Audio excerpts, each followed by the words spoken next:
45 വർഷക്കാലം LDF കിരീടം വെക്കാതെ ഭരിച്ച തിരുവനന്തപുരം കോർപ്പറേഷൻ ഭരണചക്രം BJPക്ക് മുന്നിൽ അടിയറവ് പറഞ്ഞ ഞെട്ടലാണ് കേരളത്തിലെ ഇടതുപക്ഷം. ചരിത്രത്തിലെ ഏറ്റവും വലിയ തിരിച്ചടിക്ക് പിന്നിൽ ഒറ്റ ഉത്തരമേയുള്ളൂ. ഏറ്റവും പ്രായം കുറഞ്ഞ മേയർ എന്ന് വിളിച്ച് പാർട്ടി പാടിപ്പുകഴ്ത്തിയ ആര്യ രാജേന്ദ്രന്റെ 5 വർഷത്തെ കെടുകാര്യസ്ഥതയും ജനവിരുദ്ധ നിലപാടുകളുമാണ് ഈ ദയനീയ പരാജയത്തിലേക്ക് വഴി തുറന്നത്. റെക്കോർഡ് സൃഷ്ടിക്കാനായി ഒരു യുവ നേതാവിനെ കസേരയിൽ ഇരുത്തിയപ്പോൾ ആ ഭരണത്തിന്റെ ദുരിതം പേറേണ്ടി വന്നത് തിരുവനന്തപുരം നഗരത്തിലെ സാധാരണ ജനങ്ങളാണ്. യുവത്വത്തിന്റെ ആവേശമെന്ന നിലയിൽ ചുമതലയേറ്റ ആര്യ രാജേന്ദ്രന്റെ ഭരണകാലം വിവാദങ്ങളിലും അഴിമതി ആരോപണങ്ങളിലും മുങ്ങിക്കുളിച്ച 5 വർഷങ്ങളായിരുന്നു എന്നതാണ് യാഥാർത്ഥ്യം.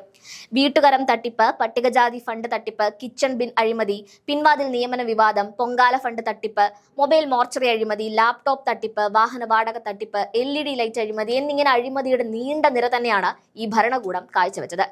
കുറഞ്ഞ കാലയളവിനുള്ളിൽ ഇത്രയധികം ക്രമക്കേടുകൾ നടപ്പിലാക്കാൻ മേയർക്ക് കഴിഞ്ഞത് ഭരണപരമായ കഴിവോ പക്വതയോ കൊണ്ടല്ല, മറിച്ച് പാർട്ടിയുടെ പിന്തുണയുടെ മാത്രം പിൻബലത്തിലാണെന്ന വിമർശനം ഇതിനോടകം തന്നെ ഉയർന്നു കഴിഞ്ഞു.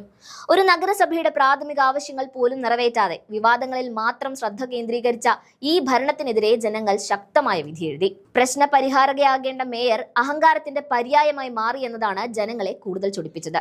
ഇതിന്റെ ഏറ്റവും വലിയ ഉദാഹരണമായിരുന്നു KSRTC ഡ്രൈവറായ യദുവുമായി ബന്ധപ്പെട്ട വിവാദം.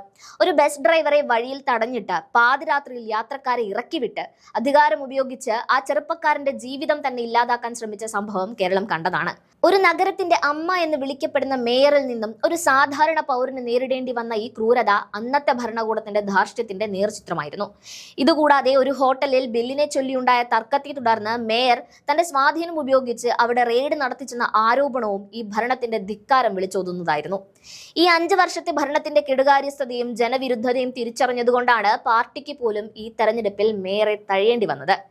മേയർ എന്ന നിലയിലുള്ള മോശം പ്രകടനം കാരണം സ്വന്തം സ്ഥാനാർത്ഥിക്ക് സീറ്റ് നിഷേധിക്കുകയും മറ്റ് സ്ഥാനാർത്ഥികൾക്ക് വേണ്ടി തെരഞ്ഞെടുപ്പ് പ്രചാരണത്തിന് ഇറങ്ങാൻ പോലും പാർട്ടി അവരെ അനുവദിക്കാതിരിക്കുകയും ചെയ്തത് ആര്യ രാജേന്ദ്രൻ എന്ന യുവ നേതാവിന്റെ ജനപ്രീതി എത്രത്തോളം ഉണ്ട് എന്നതിന്റെ വ്യക്തമായ തെളിവാണ്. മേയറുടെ തലവട്ടം പുറത്തു കാണിച്ചാൽ വോട്ടുകൾ ചോർന്നു പോകുമെന്ന ഭയം പാർട്ടിക്കുണ്ടായിരുന്നു. തങ്ങളുടെ ശക്തി കേന്ദ്രമായ തലസ്ഥാനത്ത് അധികാരം നഷ്ടപ്പെടുമെന്നായപ്പോൾ പാർട്ടിക്ക് ഈ നേതാവിനെ തള്ളിപ്പറയേണ്ടി വന്നു.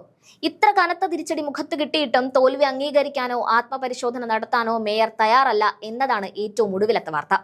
തോൽവിക്ക് പിന്നാലെ നോട്ട് ആൻ ഇഞ്ച് ബാക്ക് അഥവാ ഒരു ഇഞ്ച് പോലും പിന്നോട്ടില്ല എന്ന വെല്ലുവിളി നിറഞ്ഞ വാട്സ്ആപ്പ് സ്റ്റാറ്റസ് ഇട്ടതുപോലും ഇപ്പോഴും ആ പഴയ അഹങ്കാരം ഉപേക്ഷിക്കാൻ അവർ തയ്യാറല്ല എന്നതിന്റെ സൂചനയാണ്. ഭരണപരാജയത്തിന്റെ ഉത്തരവാദിത്തം ഏറ്റെടുത്ത് മാതൃകയാവേണ്ട സ്ഥാനത്ത് തോൽവിക്ക് പോലും പുച്ഛത്തോടെ പ്രതികരിക്കുന്ന ഈ മനോഭാവം വിമർശനങ്ങൾക്ക് ആക്കം കൂട്ടുകയാണ്.